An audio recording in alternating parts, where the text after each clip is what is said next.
8:45 exactly. Welcome back. News and views right here on Salam Media. Next on the show, we're talking with Neville van Rooy. He is the Community Outreach Coordinator for the Green Connection. And we're still talking about the negative oil price. Let's hear what he has to say regarding this matter. Neville van Rooy, a very good morning to you. Welcome to the program. Good morning to you and good morning to the viewers out there. Lovely to have you on the show. Now, just to put you in the picture, a little earlier on, I spoke to Tsepo Hadima. He's an independent energy and economic analyst talking about the doom and gloom for South Africans going forward regarding the energy price hike, petrol, oil, diesel, etc., etc. You with the Green Connection, and you guys are weighing in on the situation as well. What's your take on the current situation? Uh, you know, uh, we believe that we need to look at the future here. We need to invest in the future of South Africa. And when we talk about the future, we're talking about a future that is going towards renewables. You know, the rest of the world is taking that shift away from fossil fuels to renewable energy. We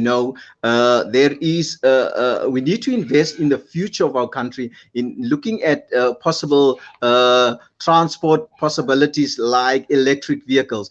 I know in Cape Town there's already an electric bus being operated and tested and working pretty well, and that is the investment that we think our country should take, to cue us and prepare us for the future. The price hike is just going to continue to go up with oil and gas. We, even if we had our own oil company, even like Sasol here for many years, and that has not made a difference for increasing oil prices. So more oil is really not the answer, but we need to look in the future of renewables. This country has a liable car manufacturing industry, and that is where we can uh, play with that possibilities of starting to get renewable energy or electric cars possibilities, to prepare us and to take us into what we call the just transition going into the future. That's very important. So this should be a lesson for us here in South Africa, the rising fuel costs, energy costs, to indicate that if we don't start thinking renewable energy, this is what the future ahead is going to look like. Repeatedly ongoing fuel price increases, and also unaffordability for the working class and the poorest of the poor. They're just not going to be able to survive. Then bringing in green connection and green energy. How long is that going to take for us to get to that point, and at what cost to the country? I think the sooner that we start to play around with that possibilities, the better for us as a country. The more we delay, the more expensive it gets. So the sooner we start, bringing in a electric vehicle taxi fleet, for example, the more we know, preparing ourselves better, even in terms of cost, how we will work with that cost for the ordinary person in South Africa. Okay, let's look at the costs. Startup costs. What sort of infrastructure are we going to require to get to this point of green energy? You seem to be focusing on transport, cars, etc. What about other areas? As far as our daily lives is concerned, I'm thinking the working class are very dependent on paraffin, stoves to do their heating and their cooking in their homes. What's that? How long is that going to take? And what sort of solution do you see for them? I've just returned from the beautiful village of Xolobeni in the Pondoland area there in the Eastern Cape. And the people already are, having solar powers on their roofs, they bringing it home, and, their lighting systems and, for them to be able to charge their phone, that's already part of their lives, electric poles is only being erected now in that village, and they've been living like that for all more than 10 years already on solar power, Wow. utilities there. So that is the type of migration we are talking about. That's where the possibilities that we can do now, that we can implement now already. If you have the big communities, buildings such as a school, that could be, a mini grid, that could be solar powered for that local communities there. We're talking about that could be done now, not a delay. No need to delay. If the school is not there, it can, power the nearby communities like that. Even the water systems as well could be powered with renewable energy possibilities. And that is the migration we are talking about, and it could be started now already.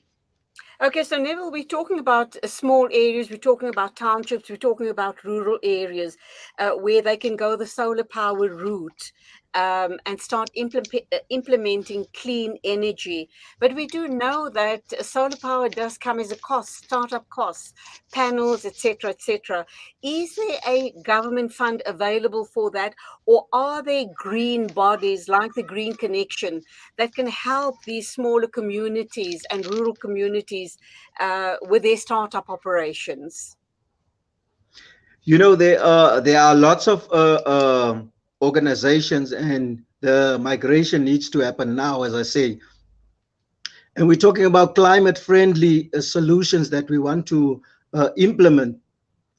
We are talking about resilient towns that we want to take to the future. We in a climate crisis, and we want to move away from fossil fuels, and therefore this could be implemented now, and that possibilities could be tapped in now.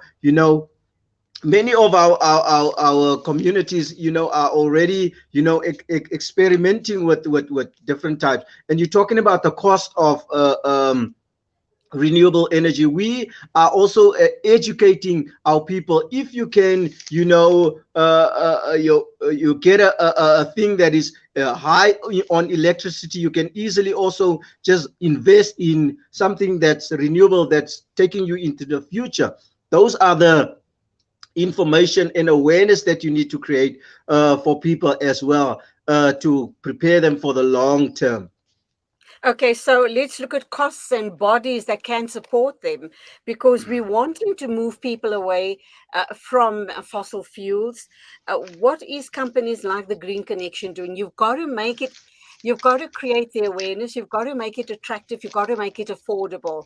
So, when, how do people buy into this? They're only going to buy into it if it is affordable. And I think that is the bottom line. Yes, affordability is really key in this as well. When people don't know about something and don't see how it works, it's foreign to them. But when you come and you implement, and you see, and they see how something works for another individual with real practical examples of, showing to them, you are able to, use biogas possibilities for cooking, and implement, and showing them the practicality around that. That is key for us. And now people start to adopt and buy into it, and, preparing them also to be that resilient towns for the future, and, migrating with, and also using renewable energy, and it's much more affordable if they can use, the waste of the kitchen, the even the cow waste, and so forth, in the areas where they already live. Those are the practicalities that people need to be taught, and that is also a process, and it's you doing it bit by bit with communities, especially people that cannot afford it.